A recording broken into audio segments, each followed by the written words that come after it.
What's up, everybody? This is You 311 gonna make Griffin, some deals? aka Sandman, depending on what game I'm playing. And we're going to talk about the best car you can get for the money in Grand Theft Auto Online. And this subject, obviously, everybody's going to have different ideas about what it means to have the best car. So you may want it for going around, and you may want the whatever that armored car is. That's probably the best all-around car in the game. $500,000, and it's armored, and it lasts a long time, and you can park it in your garage, and you don't have to call Pegasus for it or go to a different garage to get it or whatever. So that's probably the best all-around car in the game. But today we're specifically talking about supers, and the reason this came up was because I was asked that last night in Grand Theft Auto Online, and as it turns out, the guy was just wanting to brag about all the cars he had, but it got me to thinking about back when I didn't have as much money as I do in the game now, what car was the best. Now, early on, I wanted this car. This is what is this? The Overflawed Entity. And the reason I wanted it was because it was less than $1 million. I think it's like 785 or something like that. And it looks like a Koenigsegg CCX. And I'm a big fan of Koenigsegg. So I kind of wanted that early on. But I didn't have a lot of money. And I was sort of curious about how performance rated from car to car. And that led me to this car over here. This is the Grotto Turismo R.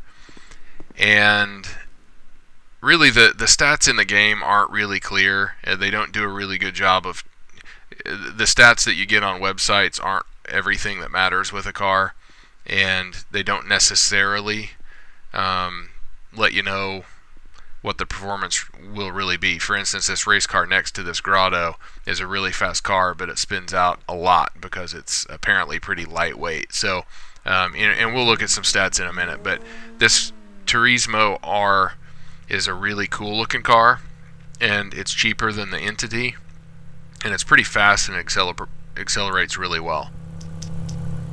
So let's go into the internet there on our phone. We'll go to Legendary Motorsports, and we're going to look at the prices on these a little bit. So obviously you've got kind of your top end cool cars.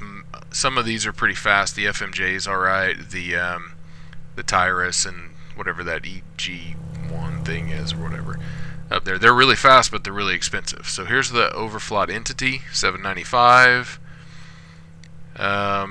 And then let's see, the Cheetah, you can get that, and the Cheetah, it's not I don't think it's as good as this Turismo, and it also doesn't look as good.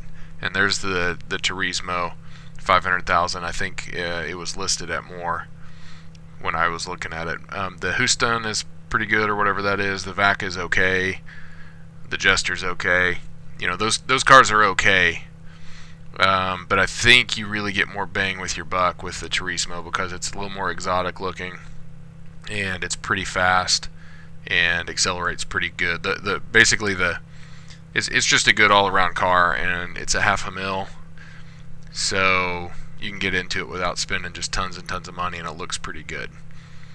So let's take this thing for a ride and just talk about it a little bit more while we drive around. So I don't remember what this car is supposed to look like. Maybe some kind of a Pagani.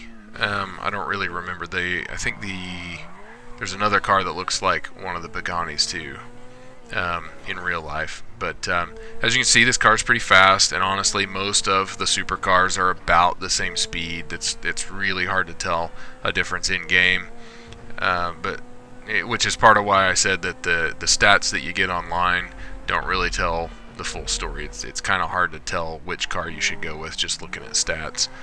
I kind of like to look at stats because I don't like wasting my time or money.